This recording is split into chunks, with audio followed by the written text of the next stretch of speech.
Le ciel est complètement noir au sein de la capitale ukrainienne, Kiev. La Russie vient de verser encore du lourd. Ça court de tous les sens. Les Ukrainiens sont débordés. Les Ukrainiens sont dépassés. Les Ukrainiens n'en peuvent plus. Ah oui, à l'heure où je vous parle, Zelensky lui-même ne comprend pas. Mais il doit que supporter parce que c'est lui en fait qui a voulu cette situation au sein de l'Ukraine. Il a décidé de faire un conflit des Otaniens sur son territoire et ils vont payer le prix fort. Mesdames, Mesdemoiselles et Messieurs, l'heure est grave. Ah oui, la Russie vient de passer à ces actes de représailles comme prévu, comme ils avaient annoncé hier. J'ai même d'ailleurs animé une vidéoconférence là-dessus après les multiples frappes des missiles américains Atakams que l'Ukraine et ses alliés ont osé déverser sur le sol russe, plus précisément du côté de Belgorod. La Russie avait dit qu'ils vont passer aux représailles. Et aujourd'hui, pendant cette nuit, la Russie a envoyé des frappes lourdes avec des missiles balistiques à longue portée. Mesdames, Mesdemoiselles et Messieurs, voyons voir ce qui s'est réellement passé. Mais on nous annonce de multiples repos éternels. Ah oui, il y a les repos éternels qui ont été enregistrés avec des blessés et tout ce qui s'ensuit. Nous connaissons ce que veut dire des missiles balistiques. Nous ne savons pas si ce sont des Iskander ou si c'est des Zircon ou Kinjal. Mais en tout état de cause, l'Ukraine annonce qu'il s'agit bel et bien des missiles balistiques qui ont été déversés. Alors, chers dames, chers messieurs, avant d'entrer dans le but du sujet, je vous prie, je vous exhorte, ce n'est pas une obligation. Alors, sécurisez la vidéo, mettez une pluie de j'aime, mettez suffisamment de j'aime pour sécuriser notre vidéo. Abonnez-vous au maximum à nos différents canaux de réalisation, YouTube, Facebook. Ceux qui ne connaissent pas où ça se trouve pour s'abonner, regardez juste en dessous là. Il y a le bouton s'abonner là sur YouTube. Sur Facebook, ça se retrouve là, sur suivre en bleu. Cliquez là-dessus et cliquez aussi sur les sonnettes qui apparaîtront. Ça vous permettra de recevoir les notifications lorsque nous allons publier nos vidéos d'actualité. Nous publions des vidéos vraies, des vidéos vérifiées et vérifiables. On ne ramasse pas dans la poubelle, mesdames, mesdemoiselles et messieurs. Alors, qu'est-ce qui s'est passé à l'Ukraine?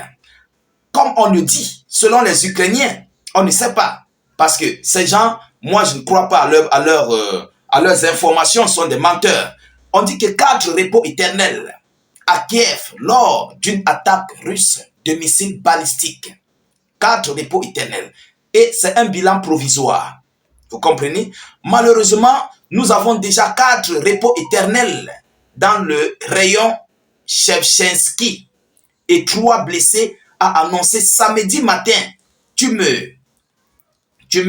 Tchatchenko, le chef de l'administration militaire de Kiev, sur son compte Telegram après une attaque russe sur la capitale ukrainienne.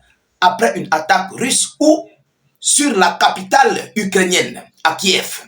Alors, chers dames, chers messieurs, Volodymyr Zelensky ne veut pas comprendre. Zelensky se croit en sécurité au sein même de sa capitale, au sein de Kiev. Mais il n'y a pas un endroit où la Russie ne peut pas atteindre avec ses missiles. Toute l'Ukraine est à la portée des Russes. Vous comprenez? Mesdames et messieurs, on va aller plus bas dans les profondeurs. Le maire de la ville, Vitaly Klitschko, avait plutôt fait état d'une menace de missiles balistiques sur la capitale ukrainienne, Kiev. Par ailleurs, les forces russes ont attaqué le centre de Zaporizhzhia dans le sud du pays, faisant 2 blessés, a rapporté samedi matin le gouverneur local Ivan Fedorov. Un bâtiment administratif d'une installation industrielle a été partiellement endommagé. Un bâtiment administratif, vous comprenez? Un bâtiment administratif d'une installation industrielle a été partiellement endommagé, a-t-il précisé. Alors, qu'est-ce qu'il y avait là-bas dans ce bâtiment administratif? Voilà la première question qu'on doit se poser. Qu'est-ce qu'il y avait là-bas dans ce bâtiment administratif? Pourquoi la Russie a frappé ce bâtiment administratif? Les Ukrainiens ne parlent pas.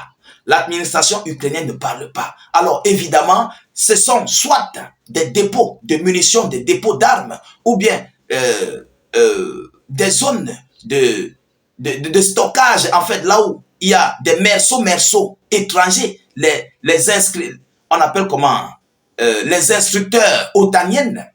Oui, soit ce sont des instructeurs otaniennes, soit ce sont des dépôts de munitions que l'Ukraine a organisé là-bas, dans ce bâtiment administratif d'une installation industrielle. Mesdames et messieurs, on dit que le 8 janvier, un bombardement russe y a fait 13 repos éternels selon les autorités de cette grande cité méridionale, visée ces dernières semaines par des attaques massives et croissantes de Moscou.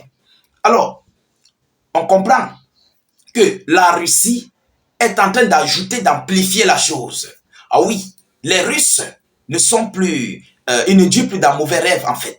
Ils ont décidé d'amplifier, comme l'Ukraine et ses alliés ont décidé de ne pas vouloir aller sur la table de négociation. Alors, la Russie a compris, oui, qu'il faut faire la guerre et ils vont amplifier la chose jusqu'à ce que les Ukrainiens comprennent qu'il faut retirer Volodymyr Zelensky de ce territoire. C'est ce que cela veut dire. Vous comprenez? Les Russes sont, comment dirais-je, les Russes sont décidés à en découdre. Parce que on a vu les détails, les révélations de M. Blinken et M. comment on l'appelle, Mark Rutte, qui a dit complètement et ouvertement que l'Ukraine ne pourra pas aller sur la table de négociation en position de faiblesse. Et alors, en d'autres termes, ça veut dire quoi? Ça veut dire qu'ils sont prêts à faire la guerre, même si ça va durer 100 ans. Ah oui, même si ça mettra 100 ans, eux, ils vont faire la guerre jusqu'à ce qu'ils vont mettre l'Ukraine sur une position de force et d'affaiblir la Russie. Alors, face à cette situation, mettez-vous à la place des Russes. Ils vont coûte que coûte amplifier. Vous comprenez? Ils vont ajouter la chose. Si avant ils utilisaient 10 missiles, par exemple, ils vont commencer à utiliser 30 pour que l'ennemi comprenne à qui il a réellement affaire. Et ils ont affaire aux Russes.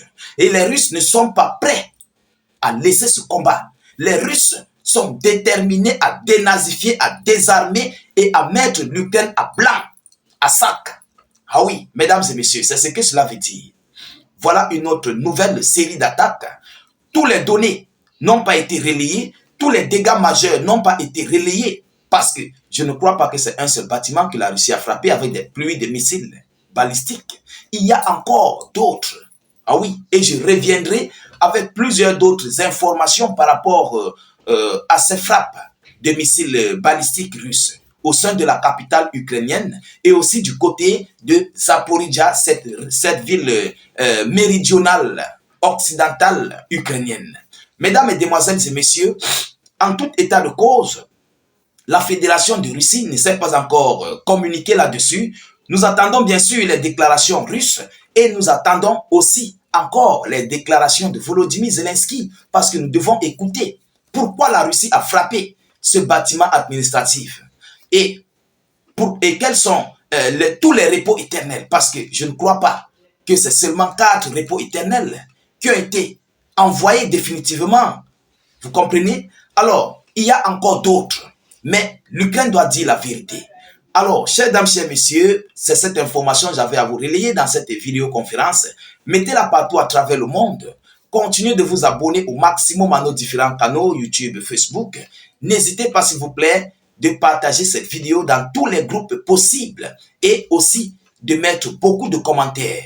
Voilà, même si vous n'avez rien à écrire, vous pouvez faire des cœurs en commentaire, des étoiles et tout ce qui s'ensuit. Je vous reviens tout à l'heure pour une prochaine série d'actualités. Soyez encore salués une fois de plus.